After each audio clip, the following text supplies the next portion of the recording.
समस्त प्रशंसा যাবতীয় গুণগান সে আল্লাহ সুবহানাহু ওয়া তাআলার, যে আল্লাহ সুবহানাহু ওয়া তাআলার অশেষ রহমতে, যে আল্লাহ পাকের দয়ায় এখনও বেঁচে আছি, যে আল্লাহ পাক আপনাকে আমাকে এখনও তার দেওয়া অক্সিজেন আমরা গ্রহণ করতে পারছি, সে আল্লাহ পাকের দরবারে যাবতীয় প্রশংসা।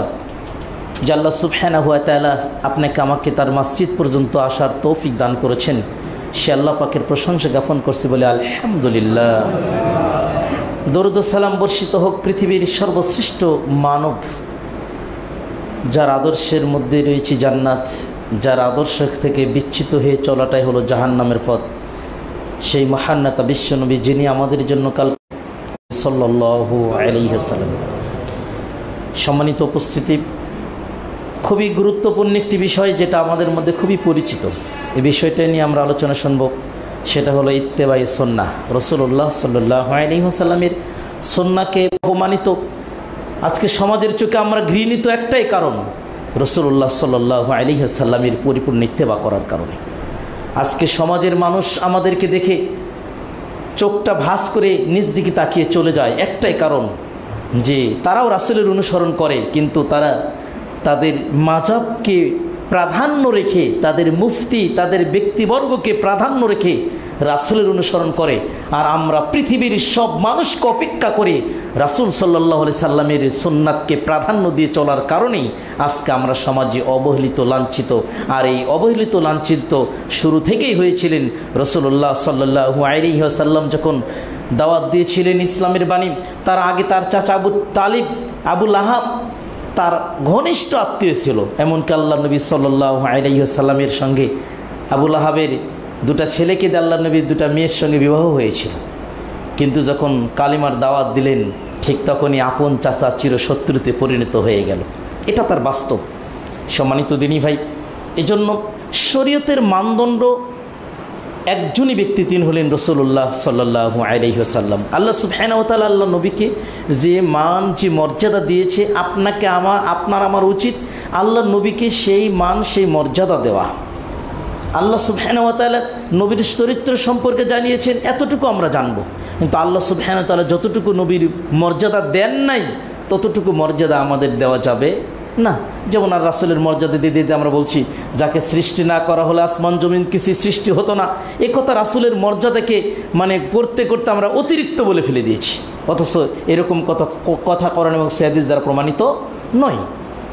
যে রাসূল গায়েবের খবর জানতেন, তার মানে আল্লাহর সঙ্গে আল্লাহ নবীকে আমরা সমকক্ষ করে ফেলেছি, নাউজুবিল্লাহ। অথচ গায়েবের খবর পৃথিবীতে একজনই, তিনি হলেন মহান আল্লাহ সুবহানাহু ওয়া তাআলা জানেন। গায়েবের চাবিকাঠি সব আল্লাহর হাতে। এমনকি জিন জাতিও জানতেন না।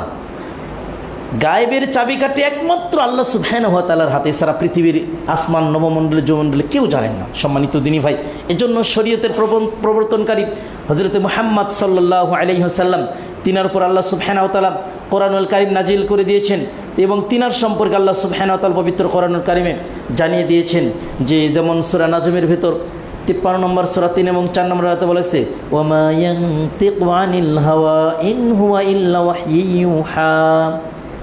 নবী শরীয়তের ব্যাপারে নিজের নফসকে অনুসরণ করে কোনো কথা বলেননি, যা বলেছেন সব আল্লাহর ওহী। এটা আল্লাহ সুবহানাহু ওয়া তাআলা বলছেন যে আমার নবী নিজের শরীয়তের, নিজের নফসকে অনুসরণ করে শরীয়তের মধ্যে কোনো কথা বলেননি। তিনি যা বলেছেন সব কার ওহী? আল্লাহর ওহী। সব আল্লাহর অনুমতি প্রাপ্ত, সব আল্লাহ থেকে অনুমতি নিয়ে আল্লাহর নবী বলেছেন। এরপর আল্লাহ বলেছেন যে নবী যদি নিজের নফসকে অনুসরণ করে শরীয়তের মধ্যে কোনো কথা ঢুকিয়ে দিত, তাহলে আমি আল্লাহ নবীর ডান হাতকে চেপে ধরে তার প্রাণ সেরাকে কেটে দিতাম। তার মানে নবীকে জবে করে ফেলতাম। পৃথিবীর সবচেয়ে দামি মানুষ, পৃথিবীর সবচেয়ে উত্তম মানুষ, পৃথিবীর সবচেয়ে উত্তম চরিত্রের মানুষ, যার কোনো গুনাহ ছিল না, তার সম্পর্কে আল্লাহ বলেছে যে সে যদি শরীয়তের মধ্যে কোনো কথা ঢুকাতো, আমি তাকে জবে করে ফেলতাম। চিন্তা করেন কথাটা কত কঠিন, কত ভয়াবহ। আর আজকে আমরা আলেম সেজে, মুফতি সেজে শরীয়তের মধ্যে কত কথা ঢুকিয়ে দিচ্ছি, যার প্রত্যেকটা অধিকাংশ কথাগুলো আল্লাহ রাসূল সাল্লাল্লাহু আলাইহি ওয়াসাল্লাম থেকে, আল্লাহ থেকে প্রমাণিত নন। তার মানে আল্লাহ সুবহানাহু ওয়া তাআলা আল্লাহ নবীকে বলেছেন, বোঝাচ্ছেন যে নবী যা বলেছেন সব আমি আল্লাহর ওহী। এই জন্য আল্লাহ বলছেন ইত্তাবিউ মা উনজিলা ইলাইকুম মির রাব্বিকুম ওয়া লা তাত্তাবিউ মিন দুনিহি আউলিয়া। আল্লাহ সুবহানাহু ওয়া তাআলা বলছেন যে আমি আসমান থেকে যে ওহীটা নাজিল করেছি সেটা তোমরা মেনে চলো। পৃথিবীর কোনো ব্যক্তির কথা তোমরা মানবে না, পৃথিবীর কোনো মানুষের কথা তোমরা মানবে না। আর ওহীটা হলো দুই প্রকার, একটা ওহী মাত্র, একটা ওহী গায়রে মাত্র। ডাইরেক্ট আল্লাহর ভাষা হুবহু যেটা পঠিত হয় সালাতের মধ্যে সেটা হলো কোরআনুল কারীম, যেটা আল্লাহর ভাষা, আল্লাহর হুকুম, কিন্তু ভাষাটা ছিল রাসূলুল্লাহ সাল্লাল্লাহু আলাইহি সাল্লামের। এটাকে ওহী গায়রে মাতুল বলা হয়, যেটা হলো হাদিস শরীফ, যেটাকে আমরা বলি সহিহ হাদিস সমূহ। একই জিনিস লবণ আর নুন যেটা আমরা বলি একই জিনিস। যদি আপনারকে বলা হয় যে 1 কেজি লবণ নিয়ে যেতে বলছে, লবণ ভাষাটাই যদি আপনার বাড়ি থেকে বলে এটা হুবহু ভাষাটা হলো ওহী মাতুল। আর যদি বলা হয় যে লবণটাকে ভাষা পরিবর্তন করে যদি নুনে পরিণত করা হয়, জিনিস একটাই কিন্তু ভাষাটার পরিবর্তন, এটা ওহী গায়রে মাতুল। তা আল্লাহর নবী সাল্লাল্লাহু আলাইহি সাল্লাম সম্পর্কে আল্লাহ সুবহানাহু ওয়া তাআলা বলেছেন যে আল্লাহর নবী নিজের নফসকে অনুসরণ করে শরীয়তে কোনো কথা বলেননি। নবী যদি বলতেন তাহলে নবীকে প্রাণছেঁড়া কেটে দেওয়া হতো। এই হুঁশিয়ার বাণীটা আল্লাহ সুবহানাহু ওয়া তাআলা আল্লাহর নবী সম্পর্কে দিয়েছেন। এবং কোরআনুল কারীম যে আল্লাহ সুবহানাহু ওয়া তাআলা নাজিল করেছেন, আর এই কোরআনের যে ব্যাখ্যা, যে বিশ্লেষণ, এই বিশ্লেষণকারী হিসেবে আল্লাহর নবীকে আল্লাহ সুবহানাহু ওয়া তাআলা প্রাধান্য দিয়েছেন। সূরা নাহলের 16 নম্বর সূরা 44 নম্বরে আল্লাহ সুবহানাহু ওয়া তাআলা বলছেন ওয়া আনজালনা ইলাইকা যিকরা লিতুবাইয়িনা লিন-নাস মা নুজিলা ইলাইহিম ওয়া লাআল্লাহুম ইয়াতাফাক্কারুন। ওয়া আনজালনা ইলাইকা যিকরা, যে নিশ্চয় আমি আপনার উপর জিকির তথা কোরআনুল কারীম নাজিল করেছি লিতুবাইয়িনা লিন-নাস, যাতে মানুষের মধ্যে আপনি বুঝাতে পারেন, ব্যাখ্যা করতে পারেন কি মা নুজিলা ইলাইহিম, কিতাবের মধ্যে আমি কি নাজিল করে দিয়েছি, ওয়া লাআল্লাকুম ইয়াতাফাক্কারুন, আর লোকেরা আপনার কথা মতে যারা তারা বুঝতে পারে। যেমন কোরআনুল কারীম বলছে যে ওয়াইজা কুমতুম ইলাস সালাহ ফাগসিলু উজুহাকুম, যখন তোমরা সালাতের জন্য দণ্ডায়মান হবে তখন তোমরা আগে তোমাদের মুখমণ্ডল ধৌত করো।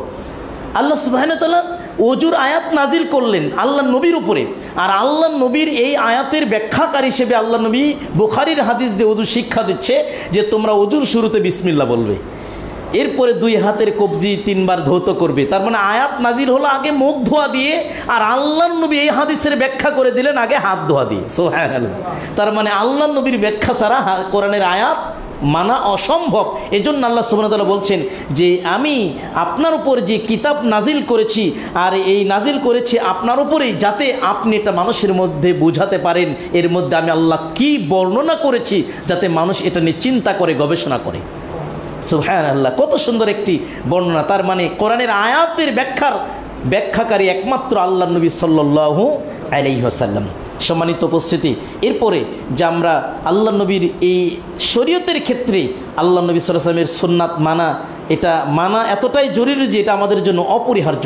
আল্লাহ সুবহানাহু ওয়া তাআলা বলেছেন সূরা হাশরের 7 নম্বর আয়াতে ওয়া মা আতাকুমুর রাসূল ফাখুযুহু ওয়া মা নাহাকুম আনহু ফান্তাহু, আল্লাহ যা আদেশ করেছেন তা তোমরা মানো, এবং যা নিষেধ করেছেন, আল্লাহ নবী যা আদেশ করেছেন, আল্লাহ বলেছেন যে আমার নবী যা আদেশ দিয়েছে এটা তোমরা মানো বাধ্যতামূলক, আর নবী যেটা নিষেধ করেছেন সেটা তোমরা কি করে দাও, বর্জন করে দাও। আয়াত থেকে বোঝা গেল যে আল্লাহ নবীর আদেশ মানাটা আমাদের জন্য অপরিহার্য, যদি আমরা নিজেকে মুসলিম দাবি করি, আর যদি নিজেকে আমরা ইমানদার দাবি করি।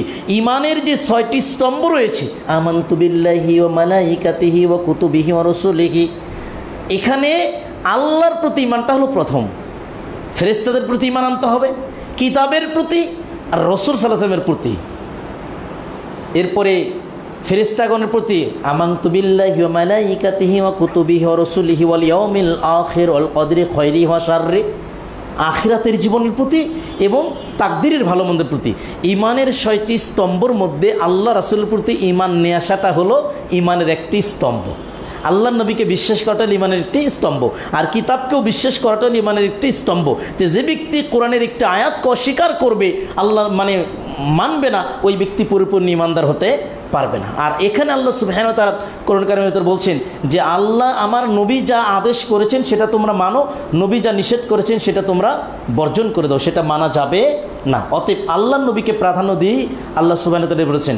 এরপর যখন নবীকে যদি আমরা মানতে পারি, তাহলে তার আদর্শকে যদি আমরা বাস্তবায়ন করতে পারি, তাহলে কি হবে, অটোমেটিক্যালি যেমন আল্লাহ সুবহানাহু ওয়া তাআলা বলছেন কুল ইন কুনতুম তুহিব্বুনাল্লাহ ফাত্তাবিউনি ইউহিব্বুকুমুল্লাহ ওয়া ইয়াগফির লাকুম যুনুবাকুম ওয়াল্লাহু গফুরুর রহিম।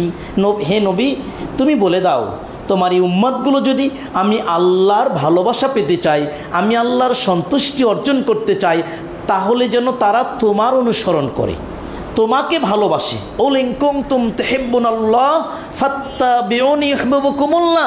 ওরা যদি, পৃথিবীর মানুষ যদি আমি আল্লাহর ভালোবাসা পেতে চাই, তাহলে তারা যেন তোমাকে ভালোবাসে। তাহলে কি হবে? দুইটা পুরস্কার। একটা, তারা আমার ভালোবাসা পাবে। আর আল্লাহ নবী মুসলিমের হাদিসে বলেছেন যে আল্লাহর ভালোবাসা ছাড়া আমি নবীও জান্নাতে যেতে পারবো না। আর আল্লাহর ভালোবাসা ছাড়া আমরা কেউ জান্নাতে যেতে পারবো না। আল্লাহর দয়া ছাড়া আমরা কেউ জান্নাতে যেতে পারবো না। তো জান্নাতে যাওয়ার একটা মাধ্যম হলো আল্লাহর দয়া পাওয়া, আর আল্লাহর দয়া পাওয়ার একটা মাধ্যম হলো আল্লাহর নবীকে মেনে নেওয়া, আল্লাহর নবীকে ভালোবাসা। এরপর আল্লাহ আরও কি বেনিফিট হবে? ওয়া ইয়াগফির লাকুম যুনুবাকুম ওয়াল্লাহু গফুরুর রহিম। যদি আমরা আল্লাহ নবীকে ভালোবাসতে পারি, আল্লাহ তো আমাদেরকে ভালোবাসবেন, আরও অটোমেটিক্যালি আমাদের গুনাহগুলোকে আল্লাহ ক্ষমা করে দেবেন। সুবহানাল্লাহ। আল্লাহ নবীকে ভালোবাসলে, আল্লাহ নবীর সুন্নাতকে ভালোবাসলে গুনাহগুলোকে আল্লাহ এমনিতেই ক্ষমা করে দেয়। বলেন সুবহানাল্লাহ। তবে মূল যে পয়েন্টগুলো আসবে, যে কোন কোন ক্ষেত্রে আমরা আল্লাহ নবীকে ভালোবাসতে পারছি না, এই পয়েন্টটা আমরা একটু পরে আলোচনা করবো ইনশাআল্লাহ। আগে আপনাকে আমি বোঝাচ্ছি যে আল্লাহ নবীর আদেশ নিষেধটা কতটা জরুরি আপনার জন্য মানা। তা আল্লাহ সুবহানাহু ওয়া তাআলা বলছেন, যারা আমার নবীকে ভালোবাসবে অটোমেটিক্যালি আমি তাদের গুনাহগুলোকে ক্ষমা করে দেবো। বলেন সুবহানাল্লাহ। এরপর আল্লাহ সুবহানাহু ওয়া তাআলা বলেছেন যে আরেকটা পদ্ধতি, যেটা যে আল্লাহ নবীকে মানা মানে সরাসরি আল্লাহকে মানা। আল্লাহ সুবহানাহু ওয়া তাআলা বলেছেন সূরা নিসার 80 নম্বর আয়াতে, মাইতু রাসূলা ফাকাদ আতা আল্লাহ। যারা আমার নবীকে মানলো তারা যেন আমি আল্লাহকেই মানলো। বলেন সুবহানাল্লাহ। আল্লাহ নবীকে আল্লাহ সুবহানাহু ওয়া তাআলা এতটাই প্রাধান্য দিয়েছেন শরীয়তের ক্ষেত্রে, যে যাতে করে মানুষ যে দলে দলে, যে মাযহাবে, যে ফিরকায়, যে আপনার দরগা শরীফ নিয়ে, খানকা শরীফ নিয়ে যে মানুষ বিভক্ত হবে, যাতে মানুষ বিভক্ত না হয়, আর মানুষ বিভক্ত হয়ে যে জাহান্নামের দিকে চলে যাবে, যাতে কিয়ামতের দিনে এই মানুষগুলো আমি আল্লাহকে দোষী করতে না পারে যে আল্লাহ, আমি তো জানতাম না যে আল্লাহ নবীকে মানতে হবে। এজন্য আল্লাহ সুবহানাহু ওয়া তাআলা এতবার বলেছেন, এখানে আল্লাহ বলছেন মাইয়ুতি রাসূলা ফাকাদ আতা আল্লাহ, যারা আমার নবীকে মানলো তারা যেন আমি আল্লাহকেই মানলো। সুবহানাল্লাহ, সুবহানাল্লাহ। নবীকে মানলে ডাইরেক্ট আল্লাহকে মানা হয়।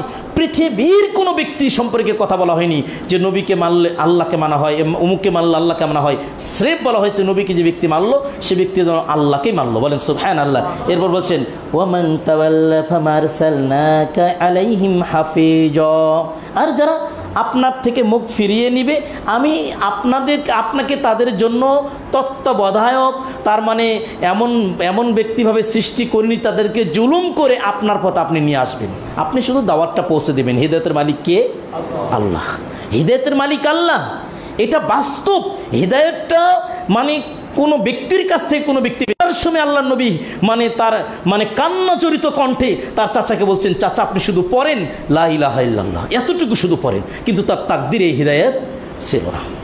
হিদায়াতটা আল্লাহ নবী দিতে পারেনি, পৃথিবীর কেউ দিতে পারে না। হিদায়াতটা যদি তার স্বামী, যদি তার বিবিকে দিতে পারতেন, লূত আলাইহিস সালাম, নূহ আলাইহিস সালাম তার বিবিকে হিদায়াত দিতে পারতেন, নূহ আলাইহিস সালাম তার সন্তানকে হিদায়াত দিতে পারতেন, হিদায়াত যদি সন্তান পিতাকে দিতে পারতেন, ইব্রাহিম আলাইহিস সালাম তার পিতা আজরকে হিদায়াতটা দিতে পারতেন।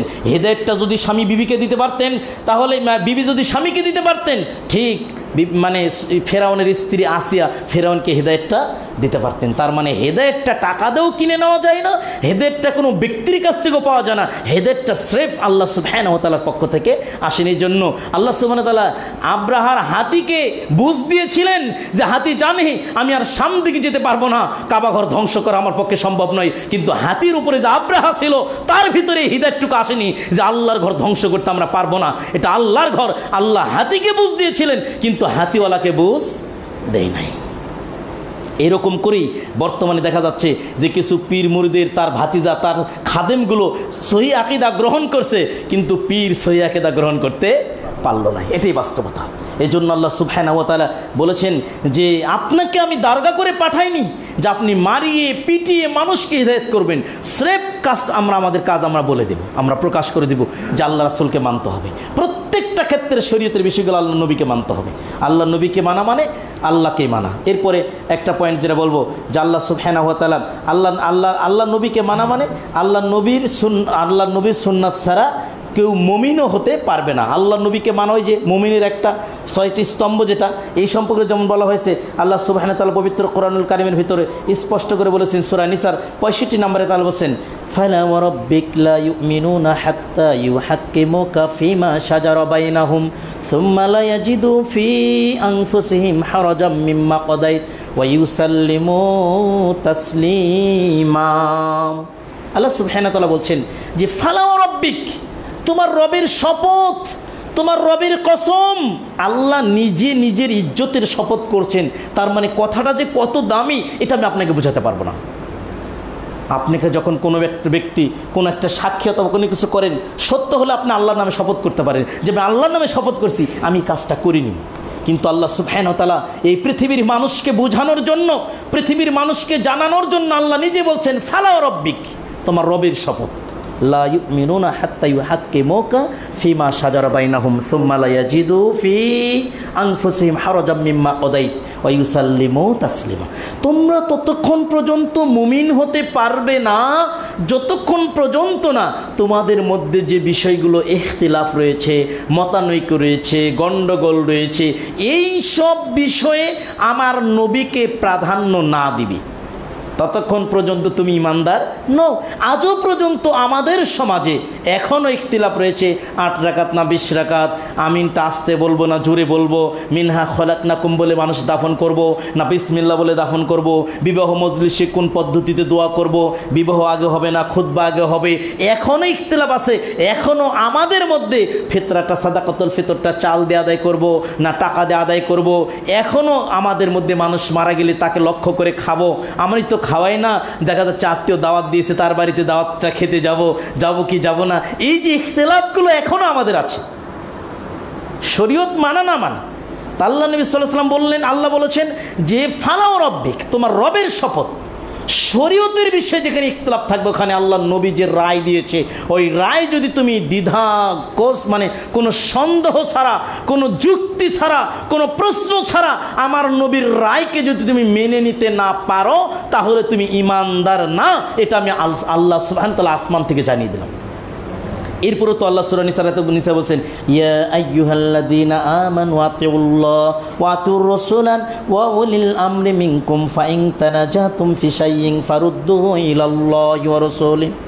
বলছেন যে তোমরা আল্লাহর আনুগত্য করো, আল্লাহ নবীর আনুগত্য করো, তোমরা তোমাদের আমিরের আনুগত্য করো, এবং তোমাদের মধ্যে যদি কোনো বিষয়ে কোনো মতানৈক্য দেখা দেয় ফাইন তানাজাতুম ফি শাইইন ফারুদ্দুহু ইলাল্লাহ ওয়া রাসূলি, তাহলে তোমরা আল্লাহ এবং আল্লাহ রাসূলের দিকে প্রত্যাবর্তন করো। দেখবে তোমার ইখতিলাফটা মিটে যাবে, দেখবে তোমার গণ্ডগোলটা মিটে যাবে, দেখবে তোমার মিটে যাবে। এই যদি তুমি আল্লাহ এবং আল্লাহ রাসূলের বিধানের দিকে চলে আসো তাহলে তোমার ভিতরে আর কোনো দ্বিধা সংকোচ থাকবে না। যেমন দেখি যে বিষয়টা আমাদের যদিও অতীত হয়ে গেছে, এই যে সাদাকাতুল ফিতরটা, এটা নিয়ে কত মুফতি যে ফতোয়া দিচ্ছে, যে অথচ আবু সাইদ খুদরি রাদিয়াল্লাহু তাআলা আনহু তিনি বলছেন যে কুন্না নুখরিজু ফি আহাদি রাসূলিল্লাহি সাল্লাল্লাহু আলাইহি সাল্লাম ইয়াউমাল ফিতরি সামিন তো রাসূলের যুগে, রাসূলের সামনে যেটা ছিল সোনালী যুগ, যে যুগে কোনো ভেজাল হাদিস ছিল না, কোনো জাল হাদিস ছিল না, কোনো মুফতি ছিল না, কোনো বদমাইশ পীর সাহেব ছিল না, যে যুগে সে রাসূলের যুগে আমরা একসা করে খাদ্যশস্য থেকে ঈদের দিনে ফিতরা বের করে দিতাম।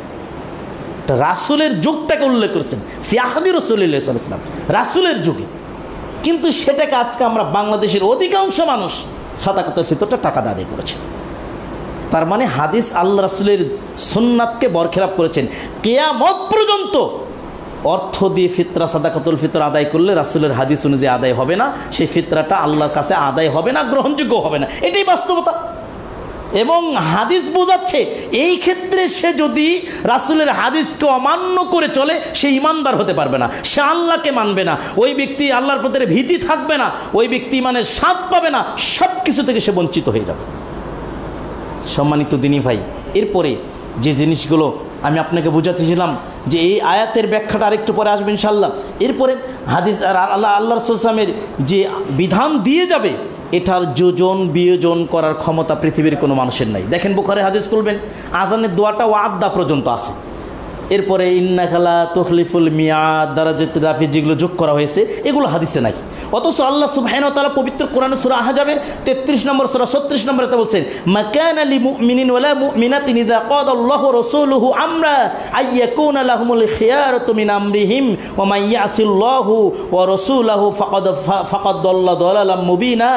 আল্লাহ এবং আল্লাহর রাসূল শরীয়তে যে বিধান দিয়েছে, পৃথিবীতে কোনো মুমিন নর এবং নারীর ক্ষমতা নাই সেই বিধানকে একটু যোগ করবে, একটু বিয়োগ করবে। যোজন বিয়োজন করার ক্ষমতা পৃথিবীর কোনো মুমিন, পৃথিবীর কোনো মুমিন নারীকে এবং মুমিন পুরুষকে আমি আল্লাহ তাআলা দেই নাই, একদম ডাইরেক্ট নিষেধ করে দিয়েছি। পৃথিবীর কোনো মানুষের কথা বলতে পারতেন, পৃথিবীর কোনো মানুষকে দেইনি, কিন্তু আল্লাহ সুবহানাহু ওয়া তাআলা এখানে বলছেন পৃথিবীর কোনো মুমিন পুরুষ এবং মুমিন নারীকে দেই নাই।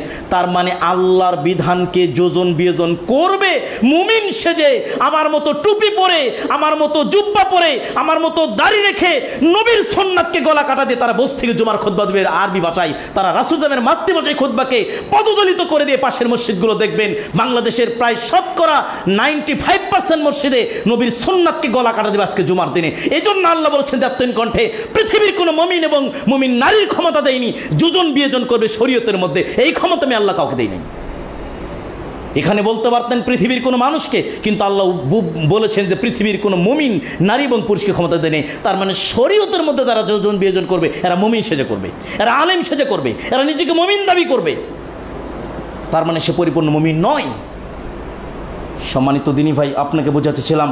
এরপরে আল্লাহ রাসূলের সুন্নাতের যদি কোনো ব্যক্তি বিরোধী করে সে কুফরি করবে, এরকম ঘোষণা আল্লাহ সুবহানাহু ওয়া তাআলা বলেছেন যে কুল আতিউল্লাহ ওয়ার রাসূলা ফাইন তাওয়াল্লাউ ফাইন্নাল্লাহা লা ইউহিব্বুল কাফিরিন।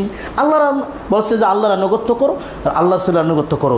যদি কেউ মুখ ফিরিয়ে নিয়ে যায় আল্লাহ সেই কাফেরকে পছন্দ করেন না, ঘৃণা করেন। তার মানে আল্লাহ রাসূলের সুন্নাতকে যে ব্যক্তি মানবে না ওই ব্যক্তিকে আল্লাহ সুবহানাহু ওয়া তাআলা কাফিরের সঙ্গে তুলনা করেছেন, কুফরির সঙ্গে তুলনা করেছেন। তার মানে একটা আয়াতকে যে ব্যক্তি মানবে না সে কুফরি করলো। ঠিক তেমনি নবীর একটা হাদিসকে মানতে যদি আপনি অস্বীকার করেন ঠিক আপনি কুফরি করবেন। আর এই আয়াতগুলো বুঝছেন আল্লাহ নবীর সাহাবীরা। ওমর বিন খাত্তাব, তার একটা হাদিস, এই হাদিসটা পাবেন আপনি বুখারীর 1610 নম্বর, 1605 নম্বর, 10 নম্বর আপনি হজের অধ্যায়ে চলে আসছে। ওমর বিন খাত্তাব তিনি হাজর আসাদের নিকটে গেলেন, ফাকাব্বালাহু, পাথরকে চুম্বন করলেন। ফাকালা ইন্নী আলাম আন্নাকা হাজার, পাথরকে লক্ষ্য করে বলছেন, পাথর I know you are only stone, আমি জানি তুমি একটা পাথর মাত্র। লা তাদুররু ওয়ালা তানফা, তুমি কারো ক্ষতিও করতে পারো না, কারো উপকারও করতে পারো না। চিন্তা করেন হাদিসটা কত পাওয়ারফুল, কত কঠিন। ওমরের মতো মানুষ, ওমর অর্ধজাহানের খলিফা ছিলেন। ওমর জান্নাতের সার্টিফিকেটধারী একজন ব্যক্তি।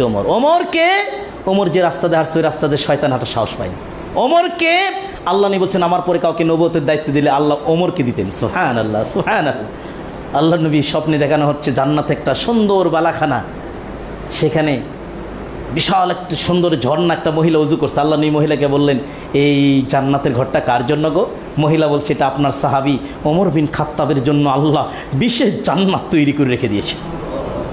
সে ওমর বিন খাত্তাব হাজরে আসওয়াদের নিকটে গিয়ে পাথরকে চুম্বন করে বলছে, পাথর আমি জানি তুমি কারো ক্ষতিও করতে পারো না, কারো উপকারও করতে পারো না। ও লাউলা আন্নি রাইতুন নাবিয়্যা সাল্লাল্লাহু আলাইহি ওয়াসাল্লাম ইউকাব্বিলুকা মা ক্বাব্বালতু, পাথর আমি যদি আমার নবীকে তোমাকে চুম্বন করতে না দেখতাম আমি ওমর তুমি পাথরকে চুম্বন করতাম না।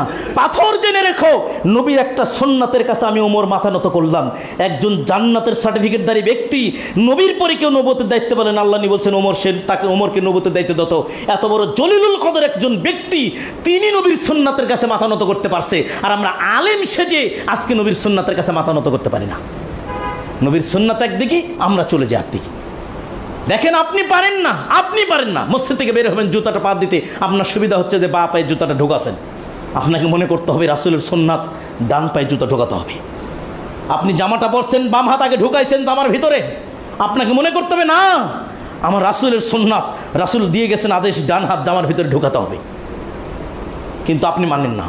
ওমরের মতো মানুষ মেনেছেন।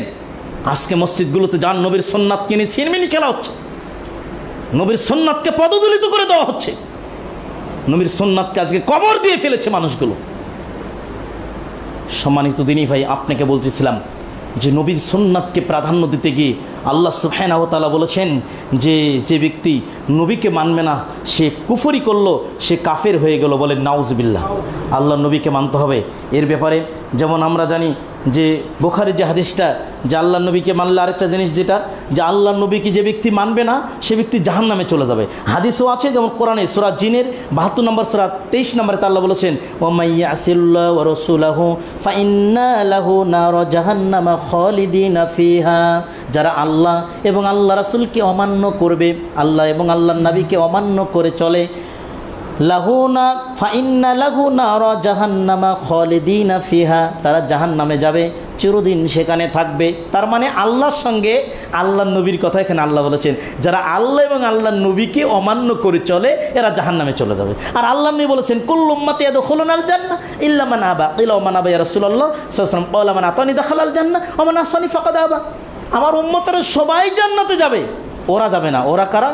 যারা আমি নবীকে অসম্মত করতো, আমি নবীর হাদিসকে অমান্য করতো। এটা একটা হাদিস হতে পারে?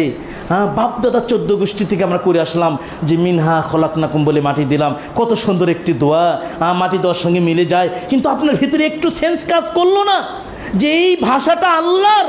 আল্লাহ বলেছিলেন ফেরাউনকে লক্ষ্য করে, ফেরাউন তোকে আমি মাটি থেকে তৈরি করেছি, মাটিতেই রাখবো, এখান থেকে আমি আল্লাহ তোকে উঠাবো। আপনি যখন বলছেন ওই মৃত্যু ব্যক্তিকে মিনহা খলাকনাকুম ওয়া ফিহা নুঈদুকুম ওয়া মিনহা নুখরিজুকুম তারাতান উখরা, তোমাকে আমি মাটি থেকে সৃষ্টি করেছি, মাটিতে রাখলাম, মাটি থেকে আমি তোমাকে তুলবো। আপনার ক্ষমতা আছে আপনাকে উঠাবেন? আপনার ক্ষমতা আছে আপনাকে তো সৃষ্টি করেছেন? আল্লাহর সঙ্গে কুফরি তো হবেই হবে, রাসূলের হাদিসকে অবমাননা করা হবে। আপনার ভিতরে একটু সেন্স কাজ করলো না, আপনি এটা করে ফেললেন। এই জন্য সম্মানিত দিনী ভাই, যে আপনাকে যখন রাসূলের হাদিসগুলো উপস্থাপন করা হয় তখন আমরা বলবো না না এটা অসম্ভব, মানাই তো যায় না, এত দিন ধরে এই আমলটা করে আসতেছি, এটা কি সম্ভব? না, আপনাকে মানতে হবে, মানতে আপনি বাধ্য, আপনি যদি নিজেকে মুসলিম দাবি করেন। সম্মানিত দিনী ভাই, এরপরে আমরা যেটা জানবো যে ব্যক্তি আল্লাহ নবীর সুন্নাতকে অবমাননা করবে, আল্লাহ দুনিয়াতে তাদেরকে বিভিন্ন ফিতনায় ফিতনার মধ্যে ফেলবেন। যেমন আল্লাহ সুবহানাহু ওয়া তাআলা সূরা নূরের ৬৩ নম্বরেতে বলছেন ফালিয়াহযারিল্লাযীনা ইউখালিফুনা আন আমরি আন তুসিবাহুম ফিতনা আও ইউসিবাহুম আযাবুন আলীম। বলেছেন যে যারা আল্লাহ এবং আল্লাহ রাসূলের বিরুদ্ধাচরণ করে, যারা রাসূলের আদেশের বিরুদ্ধাচরণ করবে, তারা তোমরা সতর্ক হয়ে যাও, তোমাদেরকে ফিতনা দুনিয়াতে আক্রমণ করবে এবং আখিরাতে তোমাদের জন্য কঠিন শাস্তি রয়েছে।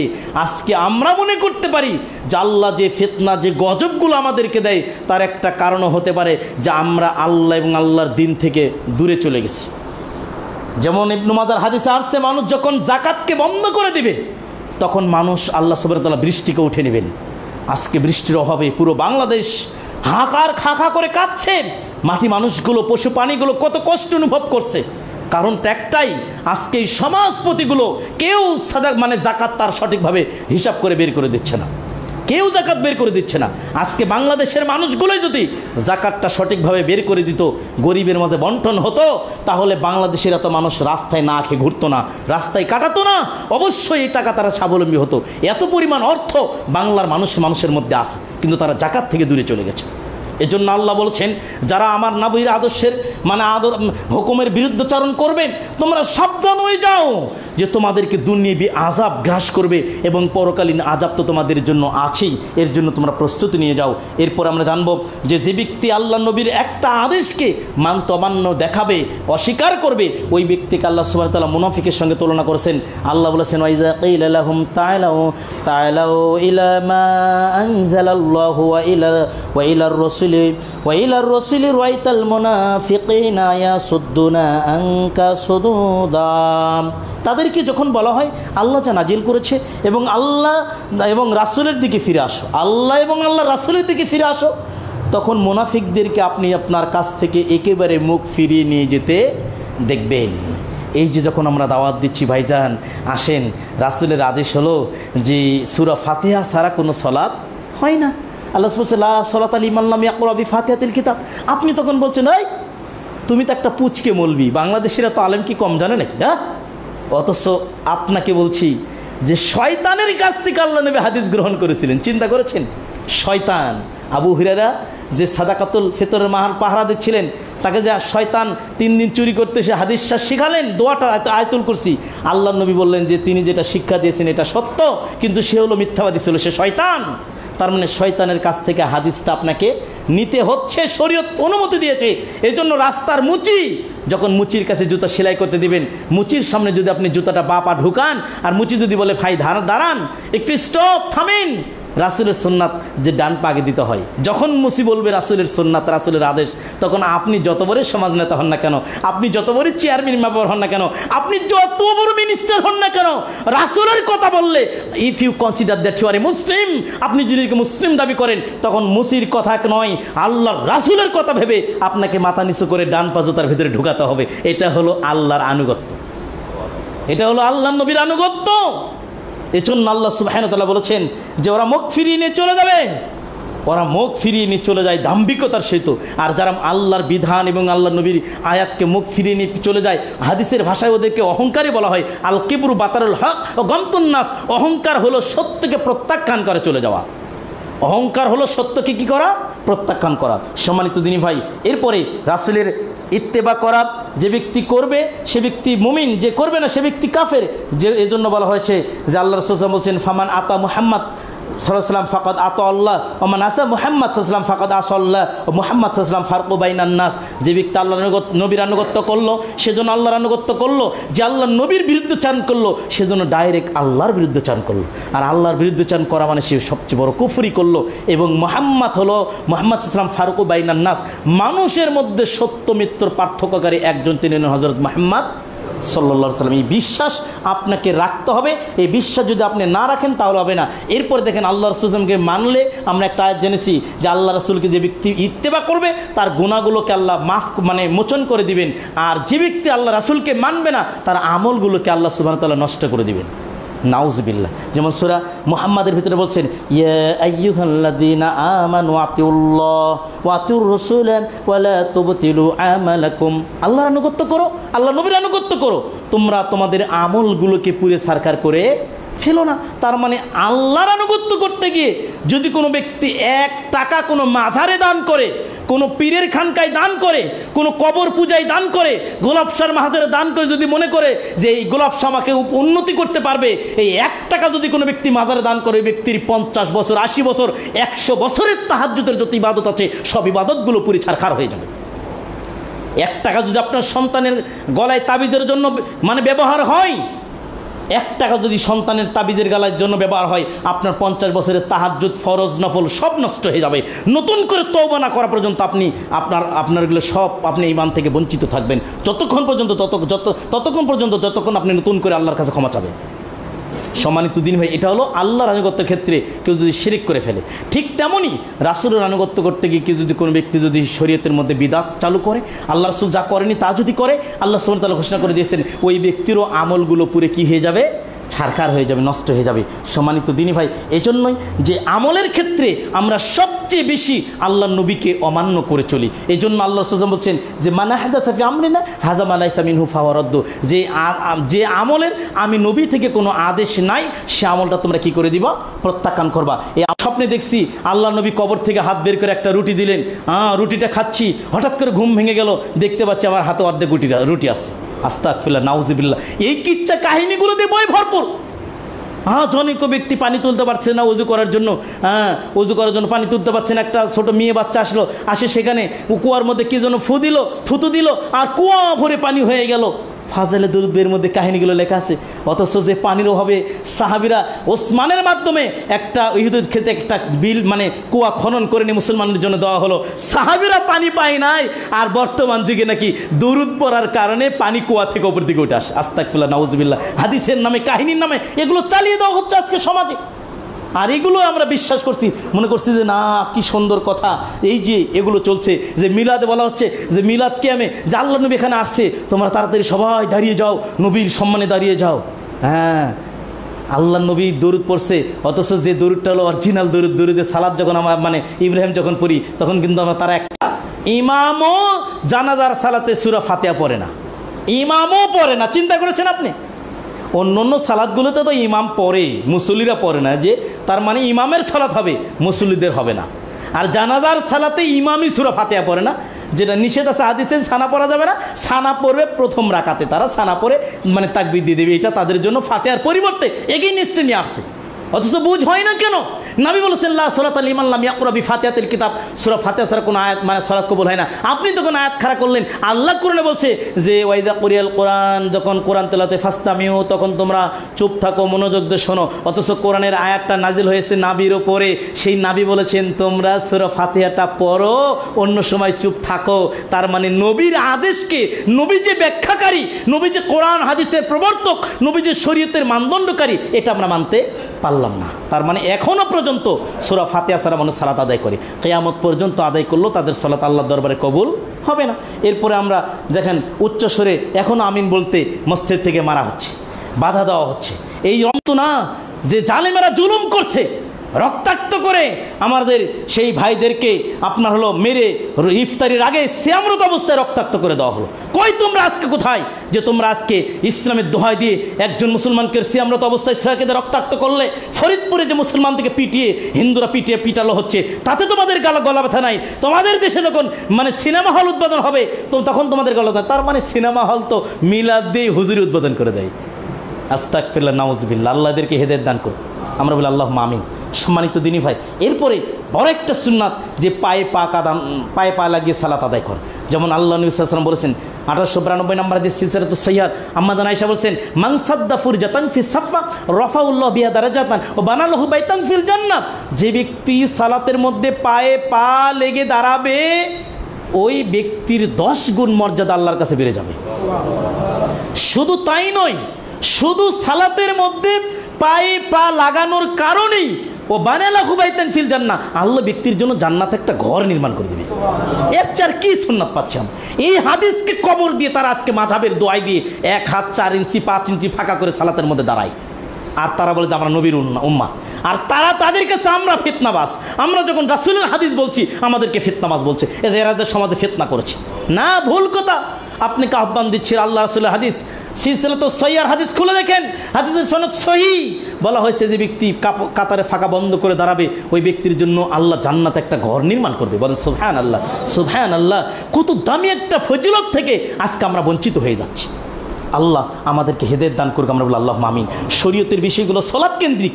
আপনি অজু করছেন, অজু করার পরে আপনি যদি খালি এত কালেমা শাহাদাতটা পড়েন, আশহাদু আল্লা ইলাহা ইল্লাল্লাহু ওয়াহদাহু লা শারীকা লাহু ওয়া আশহাদু আন্না মুহাম্মাদান আবদুহু ওয়া রাসূলুহু ইল্লা ফুতিহাত লাহু আবওয়াবুল জান্নাতি সামানিয়া। আল্লাহ বলছেন জান্নাতের 8টা দরজা তার জন্য খোলা হবে।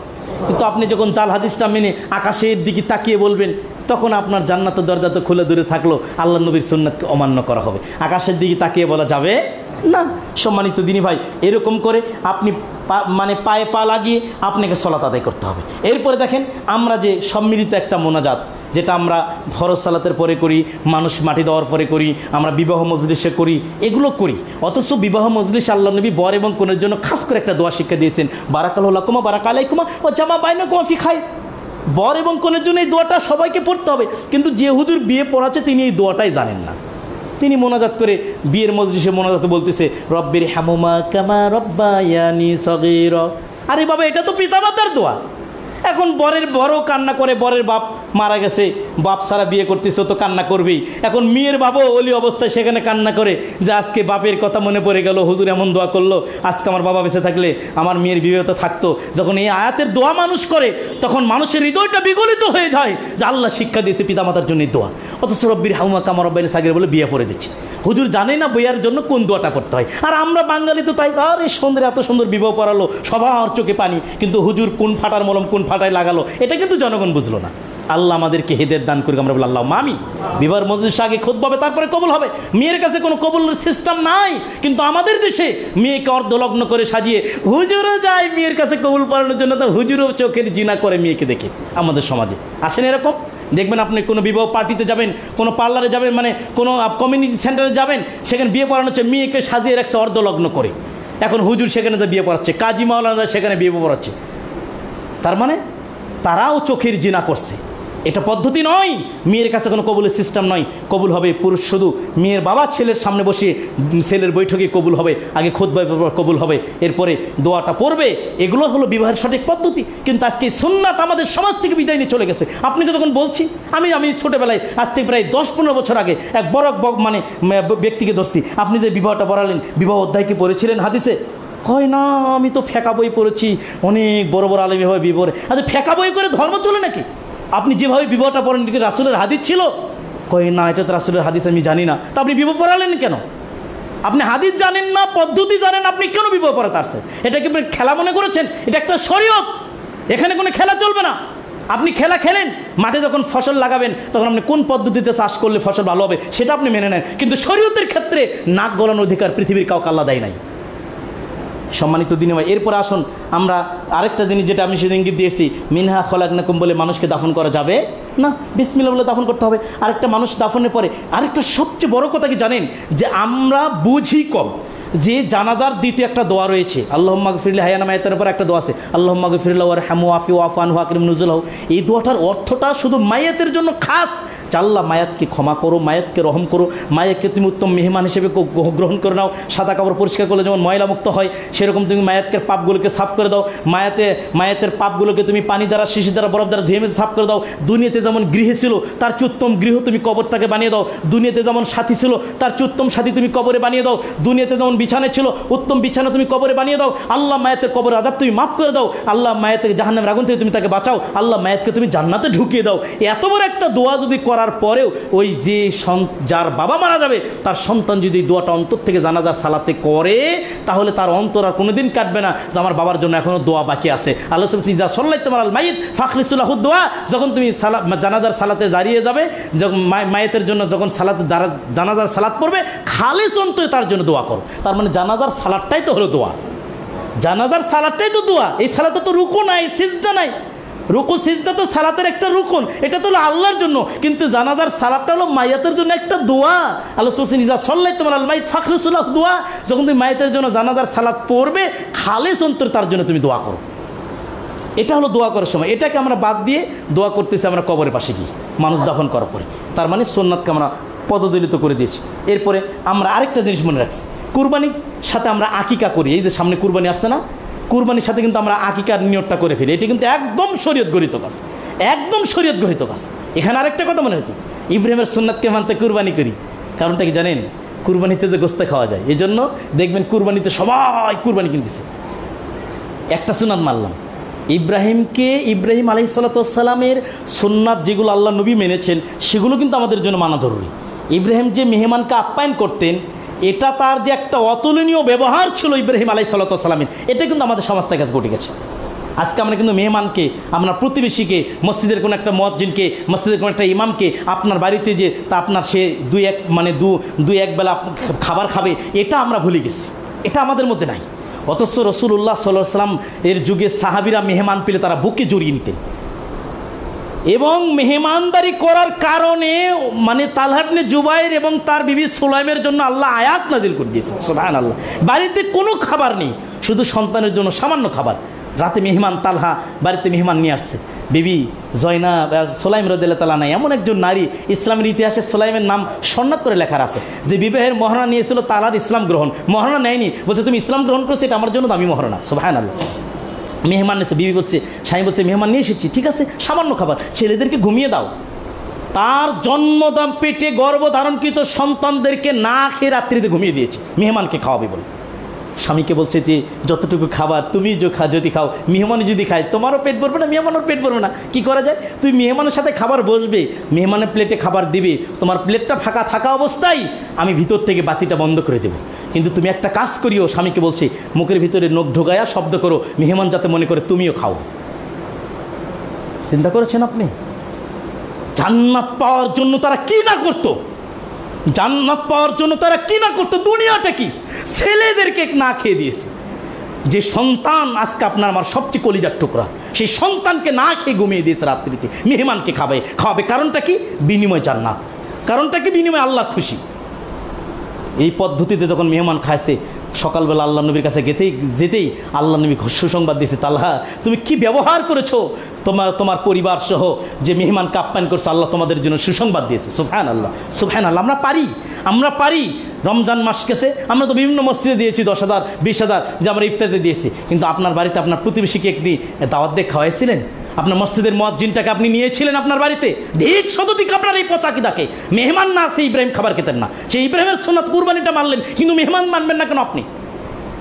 এই সুন্নাত আমাদের সমাজ থেকে বঞ্চিত হয়ে গেছে।